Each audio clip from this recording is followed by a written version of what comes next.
संदर्भात आणि 4 वाजेपर्यंत मुंबईचे रस्ते मोकळे करा अशा पद्धतीचे कोर्टाचे आदेश आहेत आणि इतर ठिकाणी आंदोलन होणार नाही याची देखील काळजी घेण्यात येईल. मला असं वाटतं मी प्रवासात असल्यामुळे कोर्टाने नेमकं काय म्हटलंय ते मी ऐकलेलं नाही, पण कोर्टाने मला जे समजलं त्यात हेच सांगितलेलं आहे की जी काही परवानगी होती ती परवानगी काही अटी शर्तींचा होती, त्याचं उल्लंघन झालेलं आहे आणि विशेषतः रस्त्यावर जे काही गोष्टी चाललेल्या आहेत त्या संदर्भात कोर्टाने प्रचंड नाराजी व्यक्त केलेली आहे आणि काही निर्देश हे दिलेले आहेत.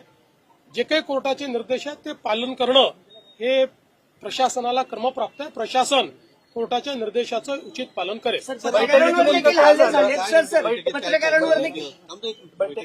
बैठकीमध्ये आम्ही सगळ्या लिगल ऑप्शन्सचा विचार केला.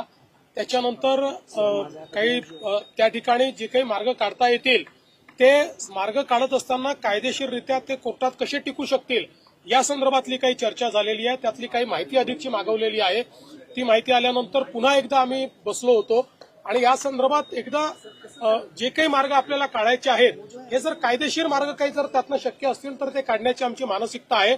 त्याच्यावरच आमचं वर्किंग चाललेलं आहे. सर, पत्रकारांवर देखील हल्ले झालेत. खरं तर आम्ही मुंबईतल्या असोसिएशनला पत्र देखील लिहिले की हे सगळं चुकीचं आहे. महिला पत्रकारांवर विनयभंग करण्याचा प्रकार देखील घडले. मला असं वाटतं की हे अतिशय चुकीचं आहे. पत्रकारांवर हल्ला आणि विशेषतः महिला पत्रकारांचा विनयभंग हे कुठेतरी गालबोट लावणार आहे. कारण आपण 30 पेक्षा जास्त मराठा मोर्चे बघितलेले आहेत, त्याची शिस्त बघितलेली आहे आणि मला असं वाटतं की त्या मोर्चांनंतर सरकारने सकारात्मकतेनं केलेला निर्णय देखील त्या काळातला किंवा शिंदे साहेबांच्या काळातला आपण बघितलेला आहे. त्यामुळे अशा प्रकारे शेवटी पत्रकार असतील किंवा विशेषतः महिला पत्रकार हे आपलं काम करत असतात, त्या ठिकाणी रिपोर्टिंग करत असतात, किंबहुना लोकशाहीमध्ये तुमची भावनाच पोचवण्याचा प्रयत्न करत असतात. अशावेळी त्यांच्यावर असा हल्ला होणं हे बिलकुल महाराष्ट्राच्या एकूण संस्कृतीला शोभणारं नाही, अतिशय अशोभनीय आहे आणि याचा सगळ्या स्तरावर निषेध झालाच पाहिजे. होत्या त्यांनी तुमचा जुना एक व्हिडिओ दाखवला तुमच्या भाषणाचा मराठा आरक्षणासंदर्भातला आणि त्या संदर्भात सरकार कुठेही चर्चा करताना दिसत नाही असं पहिल्यांदा तर असं आहे की माझी सुप्रियाताई सहित सगळ्यांना विनंती आहे की अशा प्रकारच्या सामाजिक प्रश्नावर राजकीय पोळी भाजणं हे बंद केलं पाहिजे, कारण त्यातनं आपलंच तोंड पोळतं. आणि दुसरं महत्वाचं लक्षात ठेवा की खरं तर हा त्यांनी स्वतःला विचारला पाहिजे प्रश्न की मराठा समाजाचे प्रश्न इतके का चिघळले आणि त्याच्यावर सोल्युशन काढलं कोणी? त्यांच्या काळात निघालं का सोल्युशन? काढलं का त्यांनी? उलट मध्ये पुन्हा 2.5 वर्षाचं सरकार होतं त्यावेळी तर एकही निर्णय मराठा समाजाच्या बाजूने त्यांनी घेतले नाहीत. जे निर्णय झाले मी घेतले, शिंदे साहेबांनी घेतले, तर पुन्हा आमचं सरकार त्या ठिकाणी घेत आहे. त्यामुळे मला असं वाटतं की आपली राजकीय पोळी भासणं त्यांनी बंद केलं पाहिजे. सर, साऊथ मुंबईची लॉ एन्फोर्समेंट कोलॅप्स झाली अशी टीका केली जाते. काही ऍक्टर्सनी सुद्धा तसे ट्विट केले. नाही, लॉ एन्फोर्समेंट कोलॅप्स झालं असं म्हणता येणार नाही, कारण काही ठिकाणी स्पोरॅडिक अशा प्रकारचे बंद आणि रास्ता रोको झाले. त्या ठिकाणी अर्ध्या तासात, 15 मिनिटात, 20 मिनिटात पोलिसांनी ते रस्ते रिकामे केलेले आहेत. त्यामुळे लॉ अँड ऑर्डर कोलॅप्स झाली असं म्हणता येणार नाही.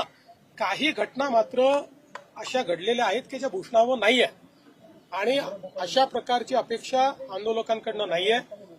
आता जर त्याचंही समर्थन होणार असेल तर मात्र मग महाराष्ट्राची संस्कृती कुठे चालली आहे? आपण छत्रपती शिवरायांचं नाव सांगणारे लोक आहोत, आपण छत्रपतींचा इतिहास सांगणारे लोक आहोत आणि छत्रपतींचा इतिहास सांगत असताना अशा प्रकारे जर आपण वागलो तर कुठेतरी आपण त्या ठिकाणी छत्रपतींचा अपमान करतो आहोत का, त्यांच्या संस्कृतीचा अपमान करतो आहोत का, अशा प्रकारचा प्रश्न आहे. आणि म्हणून शेवटी माननीय उच्च न्यायालयाने याचा कॉग्निझन्स घेतलाय.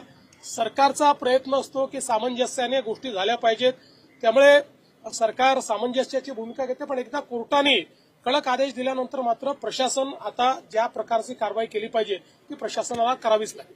साधारण कधीपर्यंत यातून म्हणजे किमान चर्चा मार्ग असं आहे की आजही त्या ठिकाणी विखे पाटील साहेबांनी सांगितलं की तुमचं काही शिष्टमंडळ असेल, चर्चा करणारे लोक असतील, चर्चा करायची कोणाशी? माईकवर चर्चा करा, अशी चर्चा होते का मला सांगा. तरी आम्ही आपलं त्यांच्याकडनं काही आलं तर आम्ही त्याच्यावर प्रयत्न करतो. त्यांनी एक निवेदन दिलं, त्या निवेदनातनं काय मार्ग निघू शकतो ते आम्ही बघतो. कारण शेवटी सरकारला त्या ठिकाणी कुठली आडमुठेपणाची भूमिका घेता येत नाही. सरकार कधीही कुठला इगो धरत नाही. त्याच्यामुळे त्यातनंही जो काही मार्ग काढता येईल तो काढतोय. जर चर्चेला कोणी समोर आलं तर लवकर येईल. सर मुंबईत हा विषय केंद्राकडे पण महत्वाचा जाणं गरजेचं आहे. त्या बाबतीत राज्य सरकारची कायदे तज्ज्ञांचं नाही हे म्हणणं काल पवार साहेबांनी मांडलेलं आहे. तामिळनाडू पण कायदे तज्ज्ञांनी हे स्पष्ट सांगितलं आणि सुप्रीम कोर्टाने सांगितलंय की हा मुद्दा राज्याच्याच अखत्यारीतला आहे, हा केंद्राच्या अखत्यारीतला नाही. सर मुंबईत व्यापाऱ्यांकडनं सुद्धा एक पत्र देण्यात आलेलं आहे की कुठेतरी मुंबई स्टँडस्टिल पोझिशनमध्ये येते. या व्यापाऱ्यांना काय आव्हान असेल? मला असं वाटतं की आम्ही बघा पहिल्या दिवशी जो काही लोकांनी धुडगूस घातला त्यामुळे व्यापाऱ्यांनी दुकानं बंद केली, ते निघून गेले आणि मग लगेच आम्हाला उपाशी ठेवण्याचा प्रयत्न केला वगैरे आरोप लागले. पण ते काही कोणीही त्या व्यापाऱ्यांना सांगितलं नव्हतं. तिथे काही लोकांनी धुडगूस केल्यामुळेच ते व्यापारी निघून गेले होते. म्हणून नंतर आम्ही त्यांना सांगितलं तुम्ही दुकानं उघडी ठेवा, आम्ही पोलीस फोर्स ठेवतोय, कुठेही आम्ही काय उधळणार नाही. त्यांनी दुकानं उघडी ठेवली, दुकानं उघडी आहे. सर या सगळ्या